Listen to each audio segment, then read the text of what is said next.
Hey there guys, my name's Rick Utzer here with AirgunWeb, your home for old school airgun reviews and where we tell you the facts, not fluff. Today's airgun review is kind of near and dear to my heart. 15 some odd years ago, I kind of got into the sport and there was one airgun that just was, I don't know, the holy grail of airgunning as far as I was concerned. It got me excited.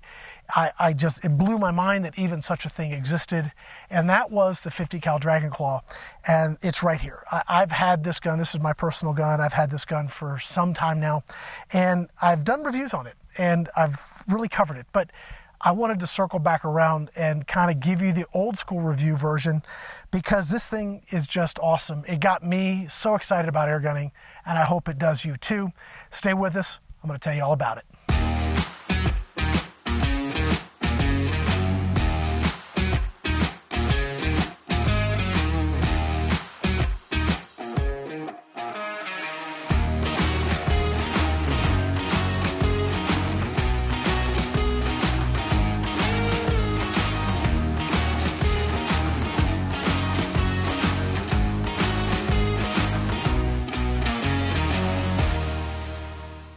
So before we get started, I definitely want to say thank you to Pyramid Air. That's www.pyramidair.com. They've been a sponsor of AirgunWeb for 13 some odd years, and they've been great. If it wasn't for them, I really wouldn't be able to continue doing what I've been doing, and they've been awesome. And this year has been kind of a very cool year because they said, Rick, go have fun, pick what you want, review what you want, just have a good time with it. And I've been able to do that this year, and it's been awesome. And that's why I'm able to kind of bring you this gun, because I wanted to tell you guys about just the 50 cal Dragon Claw. Because something like this is so effective, it's so affordable, it's so easy to operate, it has a lot of great features, and it, frankly, in some ways, outperforms guns that have a lot more power. But if I'm hunting, I don't know, deer, soft-furred animals, predators, even hogs up to a certain point, you know, this gun actually is very, very effective, and it has some tricks up its sleeve, and I wanted to kind of share that with you guys today, because if you're looking to get a hunting gun and you want some more flexibility and you want something that does more than just one thing, you may want to look at this because it has some great options. And also, just as an aside, and I'm thinking that you guys tell me if you want me to do it, because there's a 35 cal, a 45 cal, and a 50 cal version of this platform, and they all have basically the same type of features, which we'll get to here in a little bit. If you guys would like to see all of those kind of reviewed like this, let me know, because I've got a 35, I'd need to get a 45, but I'm happy to do that. And we'd have the whole set. We can kind of look at each of them. But we're going to start with the 50 cal today. This is the Dragon Claw. As I said, this thing has been around a long time. It really hasn't changed much. They did add a double tube to it to give you more capacity. I think it's 500 cc's. It's loud. It's really loud. It's got a relatively hard trigger pull in the sense of hard today and what people are asking for. We'll just jump to that number real quick because it's super easy to get to here. But if I'm looking at trigger pulls, we're looking at 2 pounds, 11 ounces, or 2 pounds, 13 ounces. So, you know, it is right in there on, it's not like 8 pounds, but it is more than a pound. So it does have a bit of a trigger pull. I don't believe it's adjustable. I think it just is what it is. But as a hunting gun, it's just a grip it and rip it kind of platform, which for me is fine. That's actually, that I prefer that. That is my kind of air gunning. Something that is not a finesse item, something that is a grip it and rip it item, that is what I prefer. Now the stock, it is going to favor, the whole layout is going to favor right-handed shooters. Cocking levers on the right. There is a little bit of a cheek rise here. So if you're a lefty, can you use it? Yes, you can. Will it be as comfortable as a right-handed shooter? Probably not, but you can obviously shoot it. It's a breech loader, so you just slide this open and drop your round in. Now the beauty is, I shot some cool things today. I shot these 336 grain slugs, and I really like these for hunting larger game, pigs. I've shot pigs with this. I would imagine, I haven't shot deer with this, but I would imagine those 336s would get it done easily enough.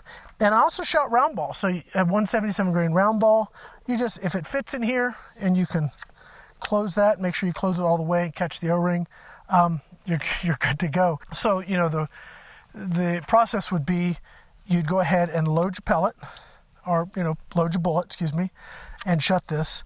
And then when you're ready to take your shot, you take it off safe and cock the gun. Now, you probably didn't hear that, but I'm going to decock it. I want you to listen. Okay, 2 distinct clicks, okay? This is the trick up its sleeve, and one of the reasons I want to show you guys this video, because a lot of the big bore guns out there, they just have big power, and that's what you got.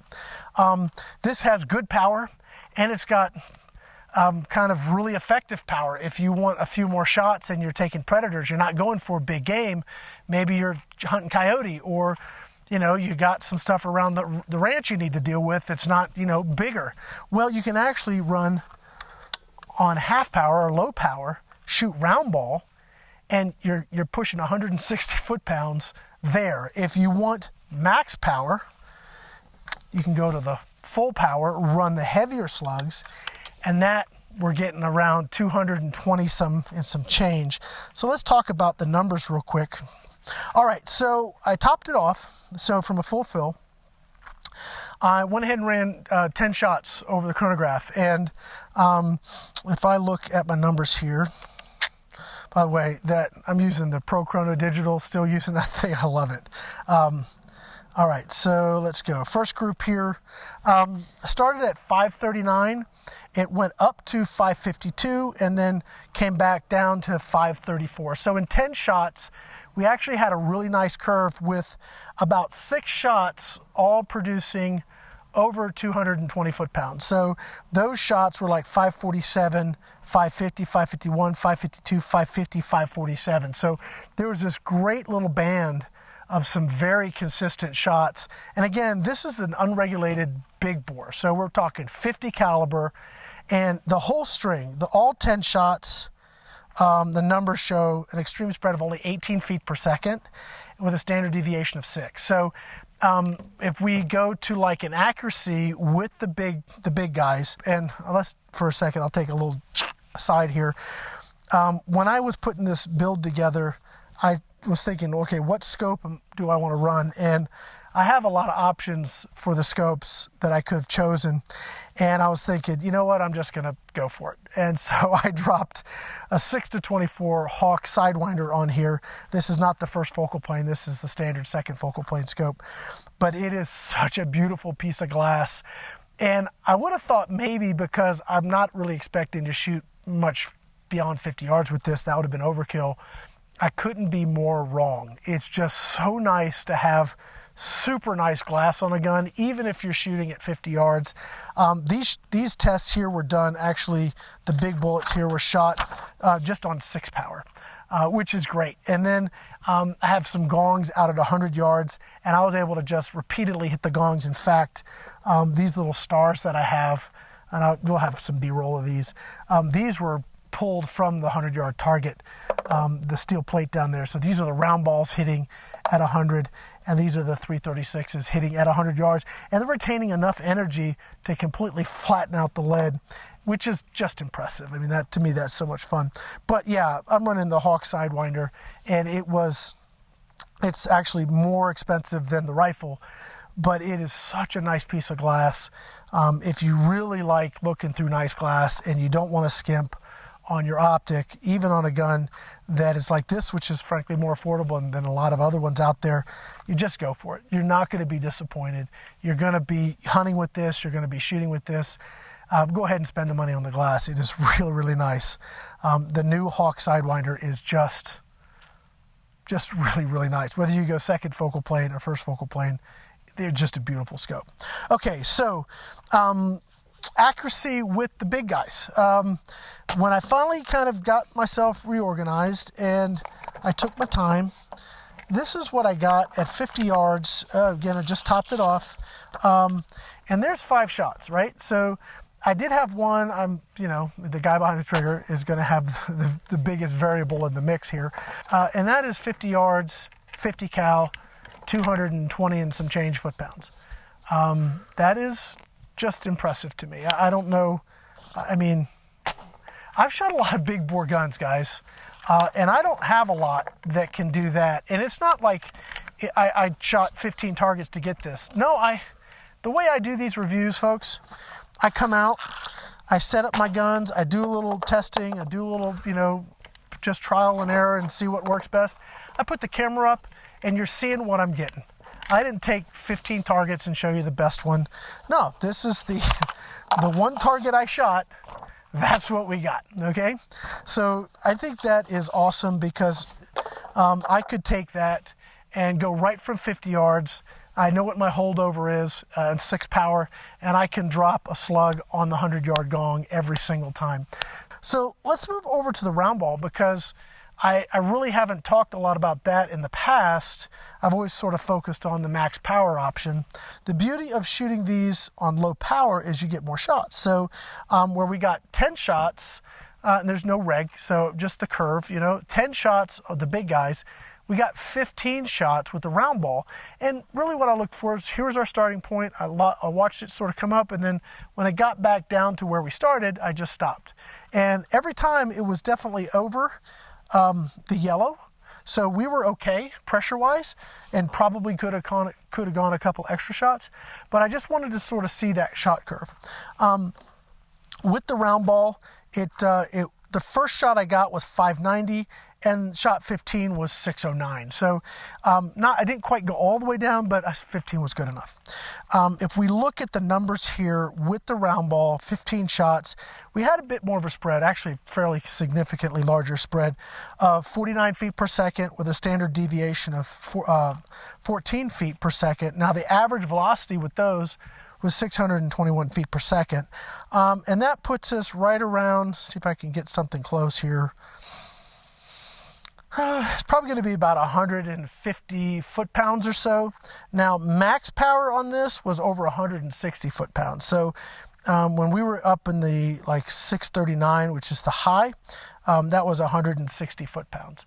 So round ball is typically something people think is not that accurate, but and we had a couple that wandered on us, right? But I don't know how many shots I have. I took a bunch. 1, 2, 3, 4, 5, 6, 7, 8, 9. At least 10 shots there. But if I was hunting predator, even with the spread, it's all dead. I mean, these are 50-yard shots with round ball off of fill, and I probably could have taken a few more shots. I just stopped. So, if you're shooting smaller game, even raccoons, this would be, I think, a great raccoon gun. You would have no issue at all making sure it was really dead. Armadillo, raccoon, that's sort of medium. That's not really medium, but it's a bigger small game.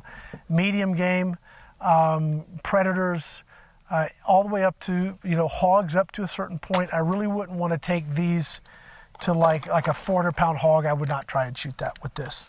I would top out at maybe a 150-pound hog. Maybe if I got just the perfect shot, a 200-pound hog would be about my max. And there's a lot of game you're going to be able to take in that bracket. So, again, I go back to just what inspired me in the beginning. This is a 50 cal air gun, and this thing gets great shot count, very good, easily repeatable accuracy. Again, this is what I got. I didn't try and shoot 15 targets and show you guys the best. It's just what I got. I mean, this is it. And just the reliability, being able to just pull this thing up, pull the trigger and hit what you're aiming at. God, I love it. I just love it. This gun is so, for me. The simplicity of it, the look of it, the feel of it, the weight of it, just everything about it to me is what I love about air gunning. If you'd like to know more about this gun, you certainly can. It's www.pyramidair.com. If you want to look at some other calibers, check out the Recluse, which is a 357, and also check out the Light Hunter, which is a 45.